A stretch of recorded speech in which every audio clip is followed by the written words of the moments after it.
It's sad, but not every romance in games enjoys the breezy affection of Nathan Drake and Elena Fisher.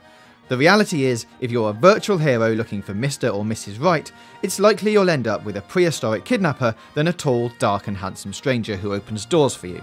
So if you're looking for relationship advice, completely ignore the examples set down by the couples we're about to show you, because they're wrong. Really, really wrong.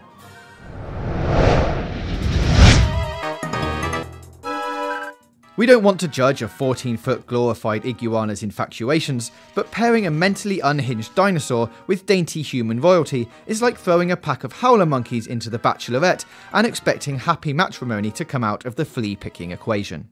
Quite how Bowser thinks Peach is going to fall for him and Sir Mini Cooper's when she has the world's most athletic toilet jockey as her beau is anyone's guess. But, as those who've read erotic Jurassic Park fanfiction will attest, dino on human loving doesn't go. Because even if you take the whole decades of increasingly elaborate kidnapping thing out of the equation, you're still left with some serious, shall we say, anatomical incompatibilities. Still not asleep? No, I can't seem to relax. Nothing screams healthy, well-adjusted romance quite like some impromptu undead intercourse, right? Indigo Prophecy, or Fahrenheit to our European friends, tells a tale of zombie boning which starts off like any old-fashioned love yarn. Murder suspect is caught by lead detective, both parties immediately have sex in a freezing cargo train hours before what could be the apocalypse, while one of them is dead. You see, it's just like Frozen. Not only is Lucas technically not with the living when he cuddles Detective Volante, but the pair seem to make love for no apparent reason. It kind of undermines what would otherwise be a thoroughly interesting interactive whodunit. Giant imaginary insects aside, obviously. Frozen. Your lips are like ice.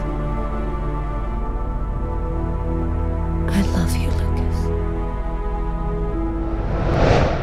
Come on over here, alright? I ain't gonna hit you. I've been trying. I know.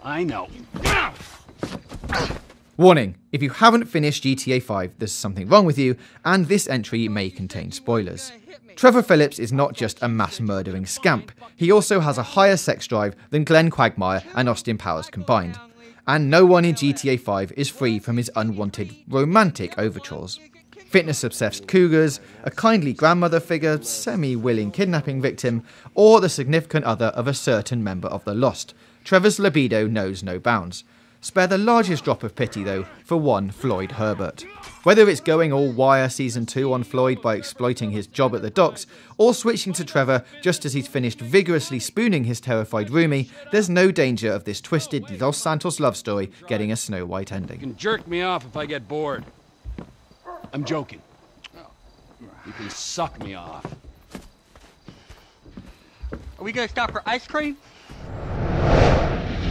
Snake! Please don't kill her. Are you insane? Please! She's a good person. You'd know that if you talked to her. Sorry to burst your lovey-dovey bubble, Hal, but romances between scientists with crippling bladder problems and psychopathic snipers rarely work out. What makes the Otacon Wolf tryst so wrong, and ultimately sad, is the fact it's an almost entirely one-sided infatuation. A romantic entanglement has a pretty short shelf life when one of the lovebirds would rather spend her night snuggling with Alaskan wolves than cuddling up on the sofa with her fella. A fella who's essentially a hostage. Wolf has almost no regard for Otacon, yet Snake's watery-eyed sidekick thinks being allowed to feed her hairy friends treats is akin to going steady. Sorry Doc, you're a serial loser when it comes to love. But hey, at least you're dang good at building big-ass robots.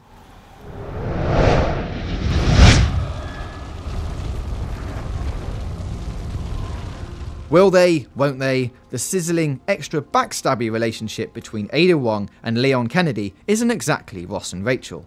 Mainly because Miss Wong would rather double-cross Leon at every opportunity than let him steal second base. Initially appearing to be an ally of Kennedy on his first day of the Raccoon City beat, Ada's duplicitous intentions eventually rear their beautifully moisturized head.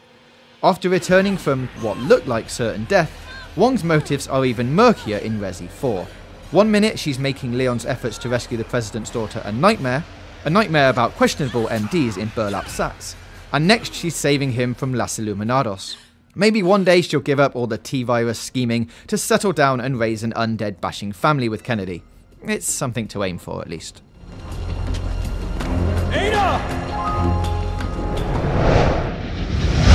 I felt like I was walking into a trap. I felt guilty, like I was about to get caught. The path to true love was never going to be easy for the world's most manic-depressive law enforcer. Of course, falling for a deadly, incredibly deceitful hired gun doesn't help matters either. In Max's sequel, the cop's love for Sax leads him to shooting a fellow NYPD detective so his criminal crush can escape. Payne's prison courting actions are then rewarded with the knowledge that the Russian mob has taken out a hit on his life. And of course it's Mona who's taken up the contract. Though she ultimately decides against doing in our bullet time hero, her actions are merely rewarded by a swift death in Max's arms. Stick to a life on the bottle, Payne. Kong whiskey will never cheat on you. Now that you're here, you can watch my back while I get dressed. All she had told me was that someone wanted us dead. The way she was acting, I was the only one in danger here.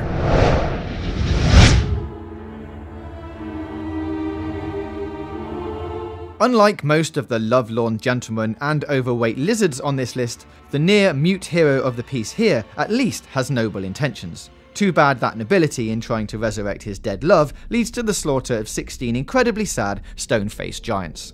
While Wanda and Mono's love may have been pure while she was still in the Union, the subsequent loss sparks a dark obsession that ruins a long deserted land. Making a pact with the devil, or at least his disembodied voice of a cousin, Wanda seeks out and murders a series of essentially innocent, distinctly tragic leviathans. When his demon deal subsequently goes moves up, the adventurer bows out with a cursed fate, leaving a pile of adorably miserable behemoth corpses and one seriously disorientated, but at least still alive, girlfriend. Ah well, at least Mono can comfort herself in raising a horn-headed child who might eventually have his own game.